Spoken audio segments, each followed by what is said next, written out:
Comme l'écrit Paul Ricoeur dans l'Encyclopædia Universalis, l'aliénation possède aujourd'hui de nombreuses acceptions. Elle a cependant deux sens principaux. Le premier est juridique. L'aliénation désigne dans ce cas la cession d'un bien à autrui. Elle possède le sens plus étymologique de devenir autre également. Il s'agit du sens de l'adjectif alienus en latin. C'est principalement cette dernière acception que nous retiendrons pour notre étude de deux nouveaux jeux en 2D. Les jeux 2D, aussi appelés jeux de plateforme, sont des jeux vidéo en deux dimensions, donc, au sein duquel le joueur évolue en largeur et en hauteur, mais pas en profondeur, ou en tout cas pas jusqu'à récemment, puisque ce sera le cas de Little Nightmares. Ces jeux semblent passer de mode. Ce sont des résidus de l'avant 2000, mais pourtant ils continuent à être créés et trouvent un nouveau souffle dans le genre de l'horreur et de l'inquiétant. Ils doivent leur origine à Super Mario, qui suit Donkey Kong, premier jeu de plateforme sorti en 1981, dont le premier opus, sorti en 1985, est un incontournable du jeu vintage, démocratisant le jeu de plateforme. Mario est un plombier ventripotent dont le but principal est de sauver des princesses. Il introduit déjà un élément présent dans les jeux qui feront l'objet de notre étude, Little Nightmares et Inside. Contrairement à un jeu comme Sonic, où le héros est doté de pouvoirs surhumains, Mario est un monsieur tout-le-monde. Ses capacités physiques ou intellectuelles ne font en aucun cas de lui un être supérieur, mais il se révèle pourtant capable de sauver des princesses lorsque cela est nécessaire. Or, c'est exactement ce que les jeux qui nous intéressent portent à son paroxysme. Ces représentants contemporains du jeu 2D, à commencer par Limbo, qui est le premier à introduire un principe d'inquiétude, Inside, qui est produit par le même studio que Limbo, et Little Nightmares, sur ces deux jeux sur lesquels nous nous concentrerons, jusqu'à Dark, que nous évoquerons rapidement. Chacun de ces jeux met en scène un enfant aux capacités terriblement réalistes. Autant dire qu'il n'y en a que peu dans un monde hostile. Comme je l'ai dit, la principale nouveauté des récents jeux 2D est de le situer, ce jeu, dans un monde inquiétant, voire horrifique. Inside, sorti en 2016 et développé par les studios Playdead, se situe dans un univers dystopique aux contours flous. Le joueur y incarne un jeune garçon qui doit progresser dans un univers sombre où les adultes sont soit des pantins, soit des soldats, ce qui apparaît comme une mise en garde contre certaines dérives de nos sociétés contemporaines. Quant à Little Nightmares, sorti en 2017 et développé par Tarsier Studios, il met en scène un enfant qui vit nos pires peurs d'enfance, devant échapper à des ogres, des sorcières ou même à d'autres enfants, ses semblables, devenus mystérieusement malveillants. Il évolue, le joueur le comprend progressivement, sur un gigantesque paquebot. Nous allons donc nous interroger sur la manière dont le jeu aliène joueurs et avatars, les rend autres à travers la perception même du jeu. Tout d'abord, le caractère intrinsèquement aliénant du jeu nous intéressera notamment via le réalisme déjà évoqué de ce corps fragile d'enfant, mais que l'univers du jeu vient aliéner. Il est aliéné par le jeu, rendu autre qu'il devrait être, par les contraintes qui lui sont imposées. Puis la métamorphose s'imposera à nous comme un caractère essentiel du gameplay, c'est-à-dire la manière de jouer du jeu. L'aliénation étant alors perçue comme un don plus que comme une contrainte. Tout cela mènera à un changement du statut du joueur qui passe de figure de Deus ex machina à une victime d'un système qui le dépasse. Le joueur, identifié à l'avatar dans le jeu, se voit aliéné, devenu autre, parce qu'il ne comprend plus le personnage qu'il incarne. Notre première partie sera le fait que le jeu aliène intrinsèquement les joueurs. Nous avons pris l'habitude, dans tous les jeux à la première personne, d'un scénario de base qui nous est donné via une cinématique, un dialogue, une pensée du personnage, tout du moins, et qui nous permet de nous repérer en tant que joueur dans un cadre spatio-temporel, mais aussi affectif. Qui est cet autre dont nous contrôlons les faits et gestes? Dans beaucoup de cas, il est même possible pour le joueur de choisir son avatar, femme ou homme, la longueur de ses cheveux, ou au moins, le plus souvent, de changer ses vêtements au fil du jeu. Ce sont ces choix concernant le corps de l'avatar qui nous permettent de nous identifier au mieux au personnage, et cela questionne dans les licences telles que Watch Dogs Legion, dans lesquelles le joueur change de personnage en fonction des différentes missions, ce qui pose des problèmes d'identification aux joueurs. Dans Little Nightmares et Inside, l'avatar est aliéné dans la mesure où son corps est contraint, empêché. Il n'est pas libre de ses mouvements. Deux entités exercent leur pouvoir sur l'avatar. D'une part, l'univers du jeu qui fait peser une constante menace sur le personnage, qui tente de s'en extraire sans réellement s'en détacher, et bien sûr le joueur lui-même, qui enlève, tout du moins en apparence, sa liberté à l'avatar, se faisant un dieu à l'échelle du jeu. Mais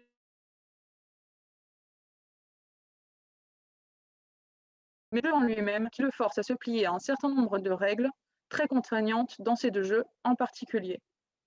En effet, nous contrôlons un être dont le corps est contraint. Le joueur doit se plier à ses restrictions. En incarnant un avatar, il se voit imposer bien plus que le simple design de celui-ci. Vous le voyez, lorsque le petit garçon de Inside a peur, il marche tête baissée et nous adaptons instinctivement notre gameplay à son attitude.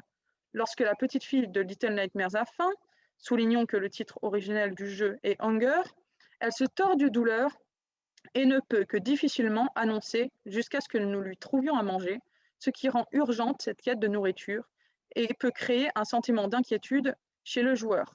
Ceci peut même amener à tomber dans certains pièges, comme vous le voyez ici.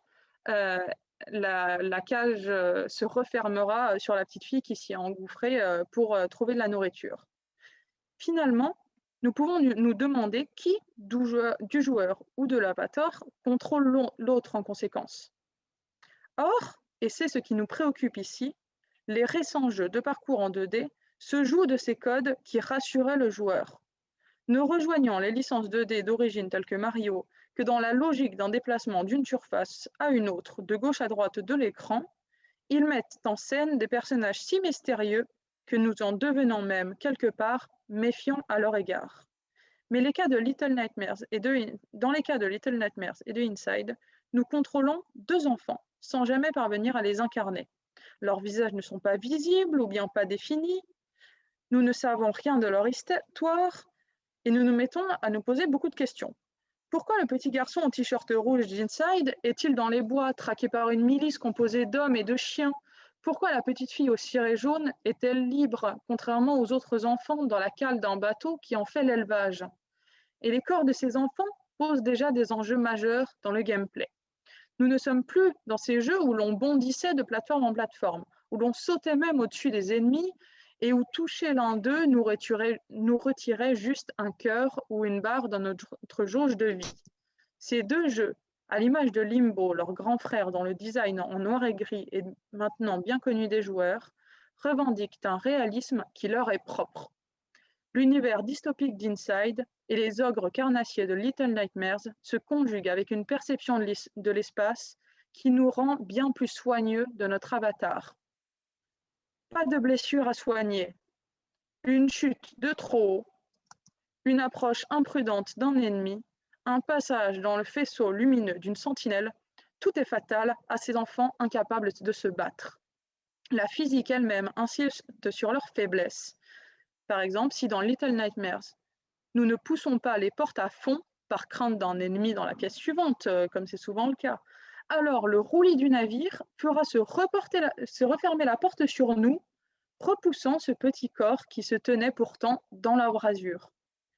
Qu'est-ce qui pourrait nuire à un enfant dans l'univers des adultes, aux immenses industries et des ogres gigantesques, sinon sa taille? Impossible de faire un bond beaucoup plus haut que sa propre tête. Il faut jeter des objets pour atteindre des boutons, beaucoup de meubles nous sont interdits d'accès, et la hauteur n'est pas toujours gage de sécurité tant qu'elle n'est pas suffisamment importante. Nous allons parler de la métamorphose et d'une vision de l'aliénation comme un don. À commencer par le fait que cette taille qui empêche l'avatar d'évoluer est aussi son principal atout. Trappe, conduit, fils qui pendent, monte-plat et brèches en tout genre, ou comme vous pouvez le voir, une pile d'assiettes au milieu de la vaisselle. Ce sont ces éléments-là qui nous permettent de tracer notre propre chemin en faisant fi des portes qu'il nous coûte tant d'emprunter, tant la peur constante de ce qui se trouvera de l'autre côté nous habite. Cette inadaptation au monde, créée pour ces prédateurs, permet justement à l'enfant de s'en échapper. Cette forme d'aliénation est positive en se défaisant d'une liberté, celle de circuler librement, en étant adapté à un univers caractérisé, en étant inadapté, excusez-moi, à un univers caractérisé par son gigantisme, il en acquiert une autre, celle de se faufiler et de disparaître. Ce monde, qui va aliéner notre avatar à son avantage, plonge progressivement le joueur dans la perplexité. Pourquoi cette effrayante sirène, si dangereuse dans les eaux d'Inside, car elle nous noie dès qu'elle nous atteint, semble-t-elle finalement nous permettre de nager à son égal, en sécurité dans ces mêmes eaux, sans plus ne nous soucier ni de la menace qu'elle représentait, ni de l'oxygène. Il nous semble qu'elle nous noie, mais finalement, elle nous relie à une machine qui nous permet finalement de faire tout cela. Certains éléments pouvant nous paraître terrifiants permettent finalement à l'avatar de continuer son aventure, débarrassé de certaines contraintes de son corps. De nouveau dans Inside, nous rejoignons une masse de chair informe et de membres qui semblent vivantes et, en la libérant, nous y sommes aspirés pour finalement nous rendre compte que nous la contrôlons. Entre horreur et délice, le joueur apprivoise avec émerveillement ses nouvelles capacités.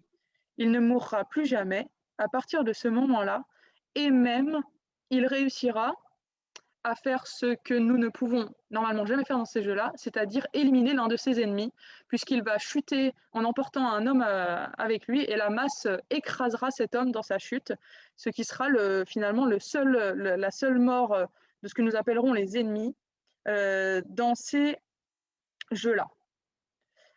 Mais nous nous demandons aussi si notre avatar existe toujours, si nous le retrouverons, ou s'il fait désormais partie intégrante de cette masse à laquelle il est impossible de s'identifier, ou presque.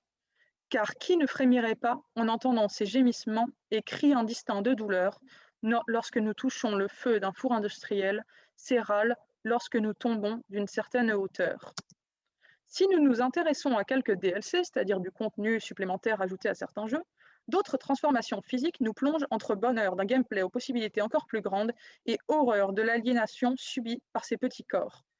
Les DLC de Little Nightmares mettent en scène un autre enfant enfermé sur le bateau et qui tente lui aussi de trouver son chemin pour s'échapper.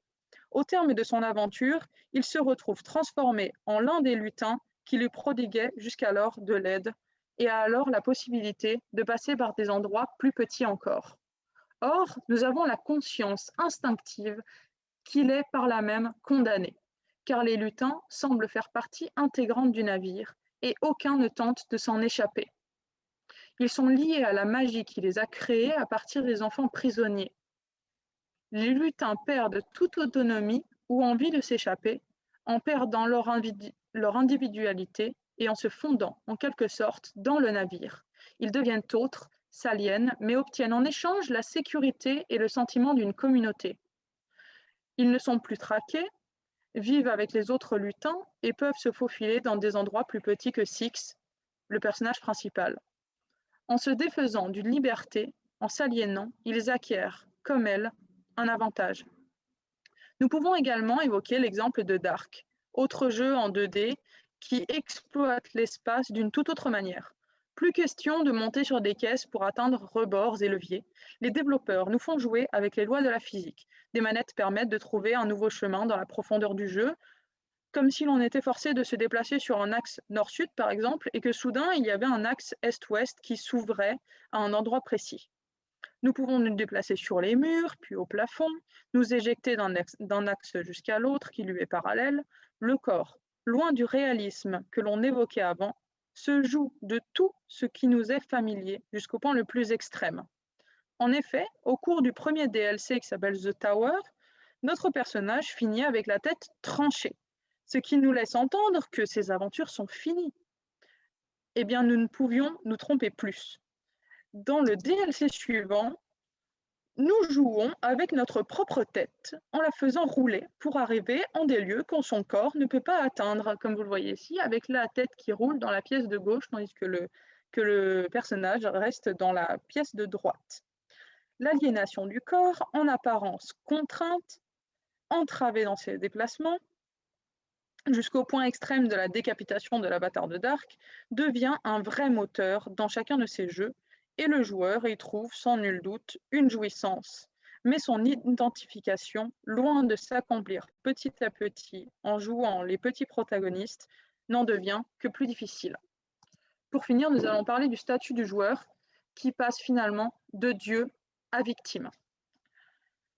Car la connexion censée se créer entre joueur et avatar ne fait donc que s'estomper, et nous devenons suspicieux envers ce qui devient un étranger dont on ne contrôle finalement que le rythme de progression et jamais vraiment les actes.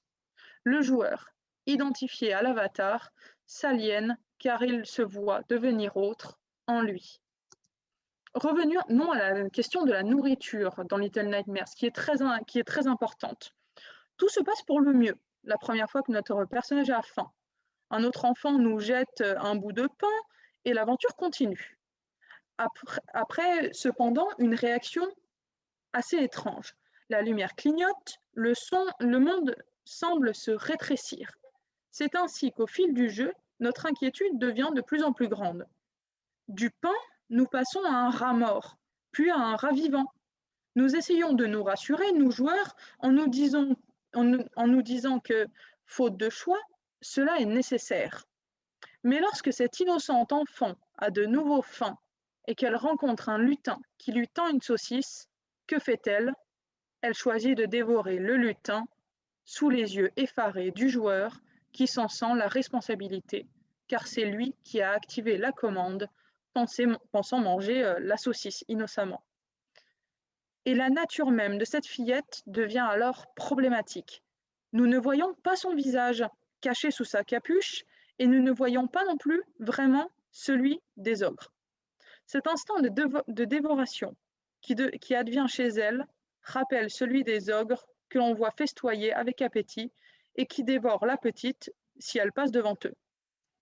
La dernière victime de notre avatar n'est autre que la maîtresse des lieux, une sorte de sorcière dont nous ne voyons pas non plus le visage, car elle porte un masque, et dont elle semble absorber le pouvoir. Mais ce n'est pas la première fois que nous avons l'impression qu'une puissance surnaturelle est à l'œuvre. À chaque fois que la petite fille se nourrit, l'écran clignote, penche, nous avons la sensation qu'elle perturbe son environnement avec des pouvoirs étranges. Ainsi, peut-être ne prend-elle pas simplement les pouvoirs de ce boss à la fin du jeu, car c'est la manière dont elle s'en sort, mais peut-être les avait-elle en elle depuis le début, qui ne demandait qu'à être libérée. Comme nous l'avons dit, tous cachent leur visage dans ce jeu. Il apparaît que même les ogres qui semblent le montrer porteraient une sorte de peau par-dessus le vrai. Voir ce visage semble donc être thématique pour eux. En effet, nous vainquons la sorcière en lui montrant son propre reflet grâce à un miroir. Sachant que tous les miroirs de sa maison étaient brisés. Son apparence semblant être trop terrible à regarder pour elle, nous pourrions penser qu'une transformation provoquée par cet instinct de dévoration ne peut être regardée une fois qu'elle a eu lieu. Ne pourrait-ce pas être la métaphore de notre incapacité à considérer notre propre monstruosité, au risque que notre masque soit brisé, comme l'est littéralement celui de la sorcière, avec cette scène du miroir? Il me semble que ces deux théories, celle d'une héroïne qui deviendrait le monstre qu'elle fuit, et celle de ces monstres qui ne peuvent se regarder en face, à savoir dans un miroir, soient confirmées dans l'une des pièces du jeu. En effet, peu de temps avant la fin du jeu, mais avant de rencontrer la sorcière face à face, nous nous retrouvons dans une pièce qui semble sans issue mais qui possède le seul miroir intact du jeu. La solution pour accéder à la pièce suivante? Briser le miroir qui cache un passage. Dans Inside, la problématique est différente, car le garçon ne fait rien qui puisse choquer en apparence le joueur, ni nuire réellement à son identification à l'avatar. Rien de tout ça ne semble provoqué par cet enfant. Mais une question nous vient et nous taraude au fur et à mesure que le jeu avance. Puisque nous commençons la partie dans les bois, pourquoi diable finit-on par s'enfoncer au cœur du laboratoire? Nous qui pensions que le but du jeu était d'échapper aux griffes des adultes qui nous poursuivent, nous finissons finalement par être au milieu d'eux. Ils ne nous traquent même plus, ils nous observent. En particulier, lorsque nous devenons cette créature de membres et de chair, les hommes vont jusqu'à nous aider à continuer notre chemin en nous fournissant un cube à lancer pour activer un bouton ou encore en nous ouvrant une porte alors qu'elle est coincée. Nous pensions que notre absorption n'était qu'une terrifiante coïncidence au service du jeu, mais il s'avère que ceux qui l'étudient semblent en tirer profit. L'avatar semble finalement s'aliéner contre l'attente et la volonté du joueur, excusez-moi, mais grâce à la sienne finalement, à la volonté de l'avatar, il semble s'aligner selon les termes de Rousseau. En effet, celui-ci désigne l'aliénation comme faisant partie du contrat social. L'individu fait don de sa liberté et obtient en échange la sécurité. Nous ne sommes plus menacés, mais nous sommes protégés. C'est sans doute le point de vue de l'avatar. Pour ce qui est du joueur, en revanche, il perçoit cette contrainte comme une forme d'esclavage. Mais pourquoi donc ne nous sommes-nous pas échappés dans la forêt pendant que nous le pouvions? Notre avatar semble poursuivre un dessein secret qui le mène jusqu'à la créature. Pour la libérer? Nous pouvions le penser, mais certains indices, ainsi que la fin cachée du jeu, nous invitent à envisager le contraire. En effet, au cours de la partie, nous sommes amenés, à l'aide d'un casque, à contrôler des sortes de zombies, des humains vidés de toute volonté et qui ne se meuvent qu'au gré de notre envie. Ils ne bénéficient même pas d'un contrôle individuel, tous bougent en même temps, ce qui donne lieu à des énigmes passionnantes pour débloquer un niveau. Venons-en à la fin cachée. En effectuant des actions qui semblent ne mener à rien, avec une impression de juste trouver des bonus, et en trouvant une trappe cachée à un endroit où l'on ne fait normalement que passer au début de l'aventure, nous découvrons une pièce mystérieuse. Premier élément surprenant, des lumières rouges qui rappellent le t-shirt du personnage, alors que le reste du monde n'affiche que très peu de couleurs, nous rappelant Limbo, son grand frère du même studio, je le rappelle. Puis nous avançons et si nous avons bien trouvé tous ces bonus, nous sommes capables d'ouvrir une porte qui nous donne accès à une sorte de laboratoire secret en souterrain. Dans ce laboratoire, un casque strictement identique à ceux qui nous servaient à contrôler ces zombies, relié à de nombreux câbles, est visible à l'horizon. La seule action que nous puissions accomplir est de débrancher une prise de courant. À l'instant où nous le faisons, le casque semble se déconnecter, tout s'éteint et notre personnage se recroqueville comme inanimé. Alors surviennent de nouveau les questions que se posait le joueur. Ne serions-nous pas la main de cet étrange laboratoire faisant visiblement partie du centre expérimental et qui arrive à travers nous à ramener le garçon là où il était censé être selon eux?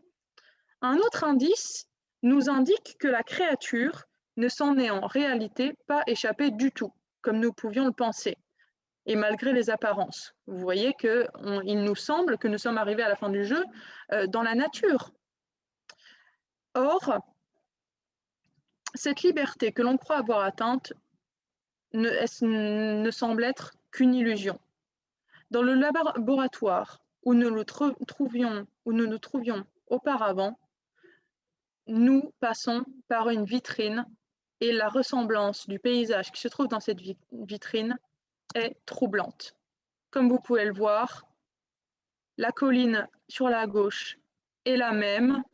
Notre position au moment où nous chutons dans cette vitrine est la même et nous avons une lumière qui rappelle exactement le soleil qui semble tomber sur nous à la fin du jeu.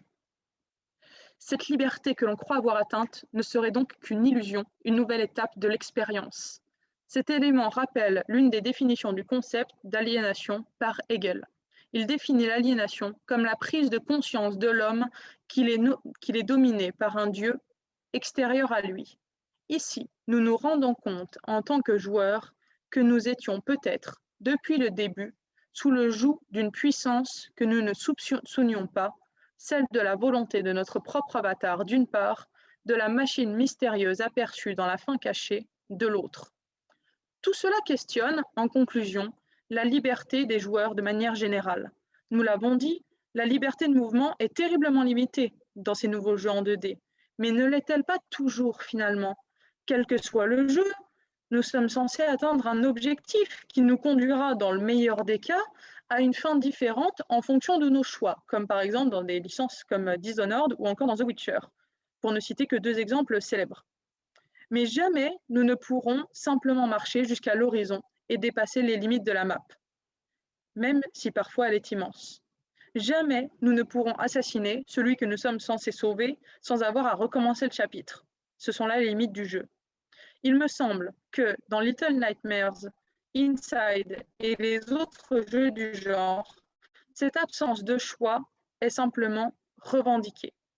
Cette fin cachée nous le dit explicitement, tout comme la mise en abîme du petit garçon que nous contrôlons, qui contrôle à son tour ces êtres sans volonté, tout comme le fait que le personnage de Little Nightmares ne mange pas la saucisse que nous lui demandions de manger. Nous ne sommes que les exécuteurs d'un plan plus important que nous. J'ai terminé, j'en profite pour vous faire un petit peu la promotion de Little Nightmares 2 qui est sorti il y a un mois à peine et donc j'ai évité de vous en parler afin que vous puissiez le découvrir au mieux car il est formidable. Je vous remercie beaucoup pour votre écoute.